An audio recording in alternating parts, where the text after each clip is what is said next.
तो जो भी विद्यार्थी पशु परिचय एग्जाम 2024 की तैयारी कर रहे हैं दोस्तों, पशु परिचय एग्जाम 2024 की तैयारी करने वाले सभी साथियों के लिए ये क्लास बड़ी इंपॉर्टेंट है। क्लास को आपको ध्यान से कंप्लीट पूरा देखना है और लास्ट में कमेंट करना है कितने प्रश्न आपके सही होते हैं, कैसे आपकी तैयारी है। ये सारे प्रश्न बड़े इंपॉर्टेंट है, आपको एग्जाम में सीधे मिलने वाले प्रश्न है। तो क्लास का पहला क्वेश्चन आपके सामने पूछा है, भारत में पशुपालन के सर्वप्रथम साक्ष्य कहां से मिले? हड़प्पा से, चूंदड़ो से, मेहरगढ़ से या कालीबंगा से? भारत में सर्वप्रथम दोस्तों है ना पशुपालन के साक्ष्य कहां से मिले? मेहरगढ़ से। जो भी मेहरगढ़ कमेंट कर रहा है, मेहरगढ़ ऑप्शन आपका सही है। अगला प्रश्न आपसे पूछा है, वेटरनरी विज्ञान का जनक है ना, वेटरनरी विज्ञान का जनक कौन है वो आपको बताना है। आप इस क्लास को ध्यान से पूरा देखिए और लास्ट में कमेंट कीजिए आपके कितने सही होते हैं।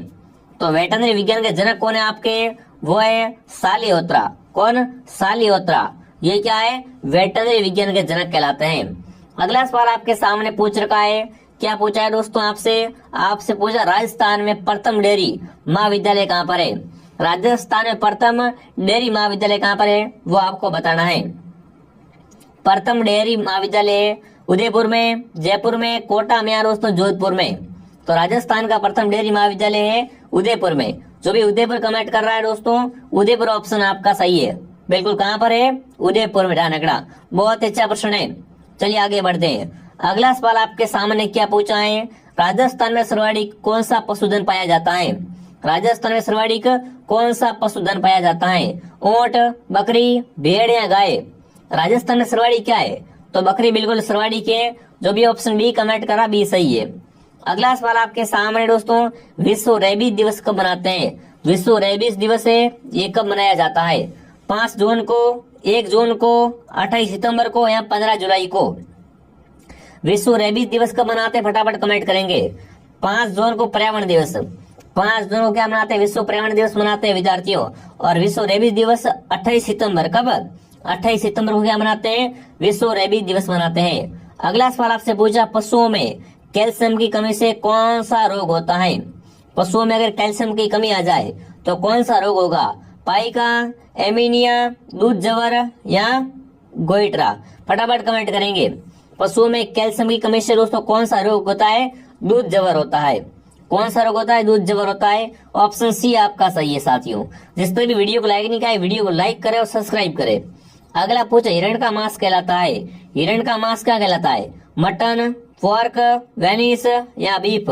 फटाफट कमेंट करेंगे। चलिए, हिरण का मांस क्या कहलाता है? वेनिस कहलाता है। ऑप्शन नंबर सी आपका सही है। लीजिए अगला सवाल आपके सामने क्या पूछा है, ऊंटनी में थनों की संख्या होती है? ऊंटनी में कितने थन होते हैं? 14, 4, 2 या बिल्कुल 10? फटाफट कमेंट करेंगे। तो ऊंटनी में थन कितने होते हैं? 4 होते हैं। जो भी ऑप्शन बी कमेंट कर रहा है बी सही है। अगला सवाल आपके सामने आपसे पूछा है, भदावरी भैंस में वसा कितने प्रतिशत पाई जाती है? भदावरी भैंस में वसा है वो कितने प्रतिशत पाई जाती है? 12 से 14%, 8 से 10%, 7 से 8 या 7%? भदावरी भैंस में वसा कितनी होती है दोस्तों? 12 से 14%। ऑप्शन नंबर ए आपका सही है। अगला प्रश्न आपसे पूछा है, घोड़ों का समूह कहलाता है? घोड़ों का समूह क्या कहलाता है? हर्ड। हर्ड तो क्या है? गाय और भैंसों का समूह कहलाता है।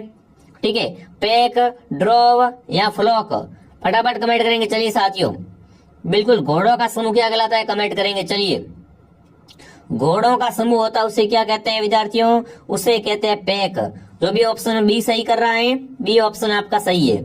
लीजिए अगला सवाल आपके सामने, भेड़ों में है ना, भेड़ों के वक्ष के पास ऊन उतारना क्या कहलाता है? किपलिंग, किटलिंग, क्रचिंग या हैचिंग? भेड़ों के दोस्तों ना, भेड़ों के वक्ष से पास ऊन उतारते उसे क्या कहते हैं वो आपको कमेंट करना है। तो सही उत्तर रहेगा क्रचिंग। क्या रहेगा? क्रचिंग कहते हैं।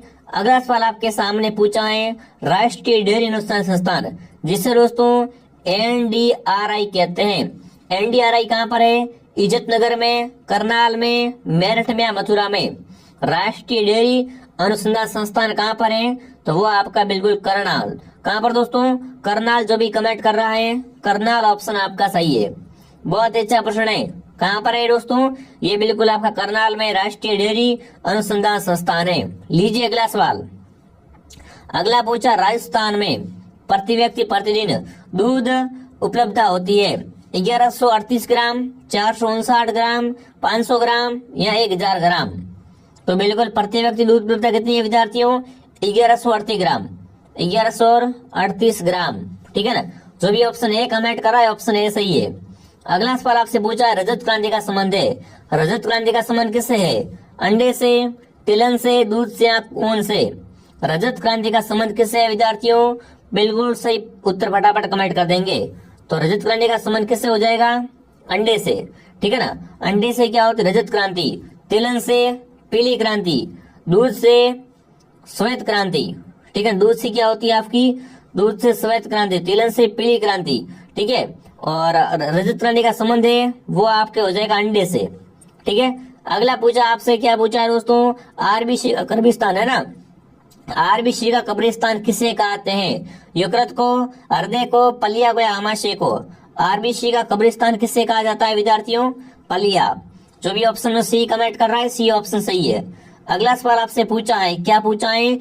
एक नर जनन कोशिका से कितने शुक्राणु बनते हैं? 4, 8, 16 या 32? तो दोस्तों एक नर जनन कोशिका से कितने शुक्राणु बनते हैं वो आपको कमेंट करना है। बहुत ही अच्छा और बहुत ही इंपॉर्टेंट क्वेश्चन है। तो सही उत्तर 4, जो भी ऑप्शन ए कमेंट करा राइट है। अगला प्रश्न आपसे क्या पूछा है अपन देखते हैं दोस्तों। क्या पूछा? टी आकार का गर्भाशय किस मादा में पाया जाता है? टी आकार का है ना गर्भाशय, किस मादा में पाया जाता है?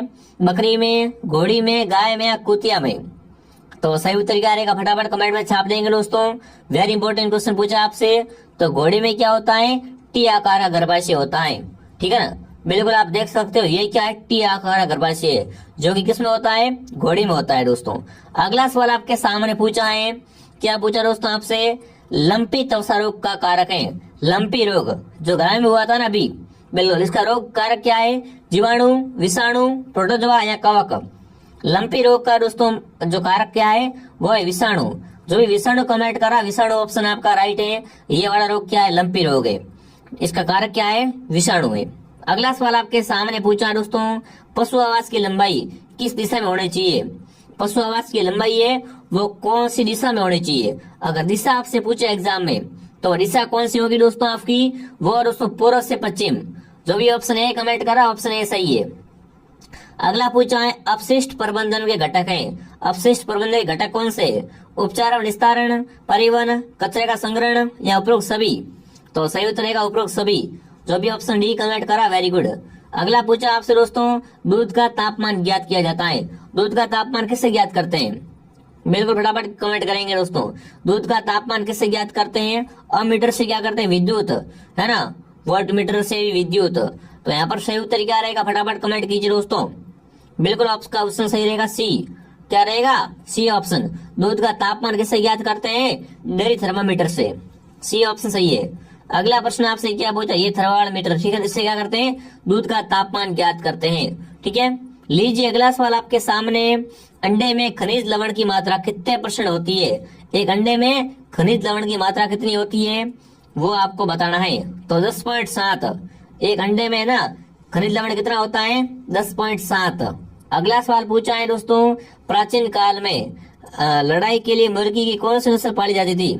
लड़ाई के लिए ना, लड़ाई के लिए मुर्गी की कौन सी नस्ल पाली जाती थी वो आपको बताना है। Island red, white leghorn, Aseel या कड़कनाथ? असील या कड़कनाथ फटाफट कमेंट कीजिए। तो सही उत्तर है असील। असील क्या है? प्राचीन काल में लड़ाई के लिए जानी जाती, ठीक है ना, इसे लड़ाई के लिए पालते थे ये वाले नस्ल, ये असील कहते हैं। ठीक है ना। अगला पूछा है, क्या पूछा है? राइकाओं का कौन सा समूह ऊंट चराता था? मारू, झटका, काटना या निगल? तो मारू दोस्तों है ना, मारू समूह ये क्या करता था? ऊंट चराता था। ऑप्शन ए आपका सही है। ऊंटों के देवता कौन है? बाबूजी महाराज ऊंटों के देवता है। अगला पूछा, कृष्ण मृग किस वर्ण में पाए जाते हैं? कृष्ण मृग मतलब काले हिरण। काले हिरण, काले हिरण तालचापर चूरू में, कहां पर? तालचापर चूरू में कृष्ण मृग पाए जाते हैं। अगला प्रश्न दोस्तों आपसे क्या पूछा अपन देखते हैं। अगला प्रश्न आपसे पूछा, कैलाश सांकला का संबंध है बाघ संरक्षण से, सांप संरक्षण से, विष्णु जाति से या काले हिरणों से? कैलाश सांकला का संबंध किससे है वो आपको बताना है। तो बिल्कुल इसका संबंध किससे है? बाघ संरक्षण से। जो भी बाघ संरक्षण कमेंट कर रहा है सही है। इन्हें क्या कहते हैं? टाइगर मैन ऑफ इंडिया कहते हैं। इन्हें क्या कहते हैं साथियों? टाइगर मैन ऑफ इंडिया के नाम से जानते हैं। अगला प्रश्न आपसे पूछा है, दूध से क्रीम को किस विधि द्वारा पृथक किया जाता है? दूध को है ना, दूध से क्रीम को किस विधि से जो पृथक करते अलग करते हैं? तो अपकेंद्रण से। किससे? अपकेंद्रण से क्या करते हैं दोस्तों? दूध से क्रीम को निकालते अलग करते हैं। अगला सवाल आपके सामने पूछा है, गाय भैंस में प्रसव के तुरंत बाद प्रथम दूध कहलाता है? छाछ, दही, मक्खन या खीस? प्रथम बार जब दोस्तों दूध आता है ना, उसे क्या कहते हैं? उसे खीस कहते हैं। क्या कहते हैं? खीस कहा जाता है। अगला प्रश्न आपसे पूछा है, पशु आवास में कैटल शेड की दीवारों की ऊंचाई होती है 5 फीट, 30 फीट, 10 फीट या 22 फीट? कैटल शेड में तो दीवारों की ऊंचाई होती है 5 फीट। कितने होती है? 5 फीट होती है। अगला प्रश्न दोस्तों पूछा है, भेड़ की नाड़ी की गति प्रति मिनट है ना कितनी होती है? 60 से 70, 200 से 400, 70 से 80 या 40 50? तो होती है 70 से 80। ठीक है, भेड़ में नाड़ी की गति होती है प्रति मिनट। अगला पूछा है, मुख गुहा की ऊपरी सतह को क्या कहते हैं? कोमल तालु, कठोर तालु, जीभ या मसूड़े? तो उससे क्या कहते हैं? कठोर तालु कहते हैं। बी ऑप्शन आपका सही है। अगला पूछा है, रायका समाज की बस्ती को कहते हैं? मरु, वैसाखी, गदर या डाड़ी? तो देखो, रायका समाज की बस्ती होती है क्या बोलते हैं? डाड़ी बोलते हैं। ऑप्शन डी आपका सही है। 33 क्वेश्चन आपके सामने पूछा है, बघियाल क्या है ना? बघियाल क्या है दोस्तों? रेगिस्तान के पहाड़ के तराई क्षेत्र में चारागाह, 12,000 फीट ऊंचे पहाड़ों के ऊपर चारागाह या बंजर भूमि? बिल्कुल, बघियाल क्या है दोस्तों? 12,000 फीट ऊंचे पहाड़ों पर चारागाह क्या कहलाता है? बघियाल कहलाता है। ये वाला ध्यान से देख लो भाई। ठीक है, इसे क्या कहते हैं? बघियाल कहते हैं। चलिए आगे बढ़ते हैं। अगला पूछा दोस्तों, गयाबिन पशु के लिए आच्छादित क्षेत्र कितना हुआ? 15 से 12 फीट, 25 से 35 फीट, 120 से 140 या 100 से 120? तो सही उत्तर क्या रहेगा बताओ फटाफट। बिल्कुल, ऑप्शन नंबर 100 से 120 वर्ग फीट क्या रहता है? बिल्कुल, गयाबिन पशु के लिए अनाच्छादित क्षेत्र रहता है। अगला सवाल आपके सामने, जाइकोमेटिक लार ग्रंथि किसमें पाई जाती है? जाइकोमेटिक लार ग्रंथि कुत्ते में, घोड़े में, भैंस में या गाय में? जाइकोमेटिक लार ग्रंथि है, ये किस में पाई जाती है दोस्तों? कुत्ते में। जो भी कुत्ता कमेंट कर रहा है ऑप्शन ए सही है। ये वाली ग्रंथि जाइकोमेटिक ग्रंथि है ना, बिल्कुल किस में पाई जाती है? कुत्ते में पाई जाती है। अगला प्रश्न दोस्तों क्या पूछा है देखते हैं, गाय व भैंस में कितने दांत, कौन से दांत अनुपस्थित होते हैं? गाय और भैंस में कौन से दांत नहीं होते? चवर्णक दांत, कृत्रिम दांत, कीलनुमा दांत या अगर चवर्णक? तो आपको पता है गाय और भैंस मतलब मवेशियों में आते हैं। ठीक है, और इनमें दोस्तों कौन से दांत नहीं होते हैं वो आपको बताना है। फटाफट कमेंट करेंगे साथियों। बिल्कुल, कौन से? कील या कीलनुमा दांत इसमें नहीं होते। ठीक है, अगला सवाल, एक सांड को 100 केजी शुष्क भार पर कितने शुष्क चारा देना चाहिए? एक सांड को 100 केजी भार पर कितना शुष्क चारा देना चाहिए? 3.5 किलो, 2.5 किलो, 1 किलो या 4 किलो? तो कितना दोस्तों? 2.5 केजी मतलब 2.5 केजी। ऑप्शन बी आपका सही है। अगला पूछा, पशु ब्याने के कितने सप्ताह पूर्व दूध निकालना बंद कर देता है? 8 से 12 सप्ताह पूर्व, 3 से 4 सप्ताह पूर्व, 1 से 2 या दोस्तों 7 से 9 सप्ताह? है ना, पशु दोस्तों ब्याने कितने सप्ताह पूर्व है दूध निकालना बंद कर देता है? तो 7 से 9 सप्ताह पहले। ऑप्शन डी आपका सही है। जो भी ऑप्शन डी कमेंट करा है वेरी गुड। अगला प्रश्न क्या पूछा दोस्तों आपसे देखते हैं, गाय का स्थायी दंत सूत्र है, गाय का स्थायी दंत सूत्र कितना है वो आपको बताना है। चलिए, तो बिल्कुल वो कौन सा रहेगा फटाफट कमेंट में छाप देंगे दोस्तों। गाय का स्थायी दंत सूत्र, बहुत अच्छा प्रश्न है। तो पहला ही ऑप्शन आपका सही है। ठीक है ना, पढ़ के जाना ध्यान से। अगला पूछा है दोस्तों, पशुओं में भार ज्ञात करने का उद्देश्य होता है? चारा देने के लिए, मांसाहारी पशु के मांस की मात्रा के लिए, दवाई की मात्रा निर्धारित के लिए, सभी के लिए? तो सभी के लिए क्या करते हैं दोस्तों? पशुओं में भार ज्ञात करने का उद्देश्य होता है। ठीक है ना, इसमें क्या करते हैं? भार ज्ञात किया जाता है। अगला पूछा है, ट्रंकी में चेचक बीमारी का रोग कारक है? बिल्कुल, तो ट्रंकी में दोस्तों है ना आपका चेचक बीमारी का रोग कारक क्या है वो आपको बताना है। तो वो दोस्तों आपका बोरेलिटिवा मेनिग्रेटिस है।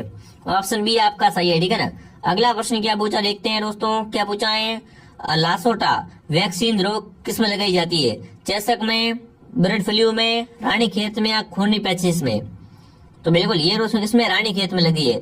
ये रोज किसमें लगती है, रानी खेत में लगती है। और रानी खेत रोग मुर्गी में होता है, किसमें होता है, मुर्गियों में। अगला पूछा है आर्थिक दृष्टिकोण से सर्वाधिक हानि पहुंचाने वाला रोग है, मतलब पैसों के मामले में जिसे खर्चा अधिक होता है, वो रोग कौन सा है दोस्तों, बिल्कुल फटाफट कमेंट कर देंगे। बिल्कुल थनैला रोग है, थनैला में इसमें क्या होता है, सर्वाधिक आर्थिक हानि होती है ना। कैसी हानि होती है, आर्थिक हानि, पैसे ज्यादा खर्च होते हैं। ये वाला रोग कैसा है, थनैला रोग है। ठीक है, अगला प्रश्न क्या पूछा है, गाय का आमाशय कितने भागों में बटा होता है। गाय का आमाशय होता है ना, कितने भागों में बटा होता है, 4, 3, 2 या 1 भाग में। गाय का आमाशय 4 भागों में बटा हुआ होता है। ऑप्शन ए आपका सही है। क्या रहेगा सही उत्तर, ऑप्शन ए आपका सही रहेगा। ठीक है, ये 4 भाग इसके। ठीक है, पहला भाग ये रहा, ये वाला सेकंड रहा, थर्ड, फोर्थ। ठीक है, आगे बढ़ते हैं। अगला क्या पूछा है, गर्भकाल में बच्चों में लग जाने वाला रोग है, देसी रोग, विदेशी रोग, जन्मजात रोग या पेंटोजिक रोग, है ना। गर्भकाल में बच्चे को दोस्तों कौन सा रोग लग जाता है, वो आपको बताना है। तो जन्मजात रोग, सी ऑप्शन सही है। अगला पूछा है दोस्तों आपसे, ऊंट में कौन सा भाग अनुपस्थित होता है। ऊंट में क्या नहीं होता है, रेटिकुलम, ओमेजम, रुमेन या एवोमोसम। बिल्कुल ऊंट में ना ओमेजम नहीं होता है, ओमेजम है, ये ऊंट में नहीं होता है। अगला पूछा, अफ्रीका अरब रोग किसका उदाहरण है। अफ्रीका अरब है, ये किसका दोस्तों रोग का उदाहरण है, देसी रोग का, पशु महामारी का, न्यूपैट्रिक या विदेशी रोग है। तो ये क्या है, विदेशी रोग का उदाहरण है। अगला पूछा है आपसे दोस्तों, प्रसूति ज्वर किस रोग से होता है। कैरोटीन की अधिकता से, कैल्शियम की अधिकता से, कैल्शियम की कमी से या लैक्टोज की न्यूनता से। तो कैल्शियम की कमी से क्या होता है, प्रसूति ज्वर रोग होता है। ठीक है ना, बिल्कुल दूध ज्वर हो गया, ये सब इनसे होते हैं। अगला पूछा है, भारत में बकरियों में सबसे बड़ी बकरी की नस्ल है। बकरी की सबसे बड़ी नस्ल कौन सी भारत में, जमुनापुरी, सानेन, अंगीरा या बीटल। तो जमुनापुरी ऑप्शन आपका सही है। अगला प्रश्न दोस्तों क्या पूछा आपसे, दूध की रानी किस बकरी को कहते हैं। दूध की रानी है, ये कौन सी बकरी कहलाती है, सिरोही, जबराना, बाखरी या सोनेन। तो सोनेन क्या है, सोनेन बकरी है, इसे दूध की रानी कहते हैं। क्या कहते हैं, मिल्क क्वीन कहते हैं विद्यार्थियों। तो ये आज की क्लास थी। अब आप फटाफट कमेंट कर देंगे आपके कितने सही हुए, कैसी आपकी तैयारी है। ठीक है विद्यार्थियों, मैं आपको मिलता हूँ नेक्स्ट क्लास में।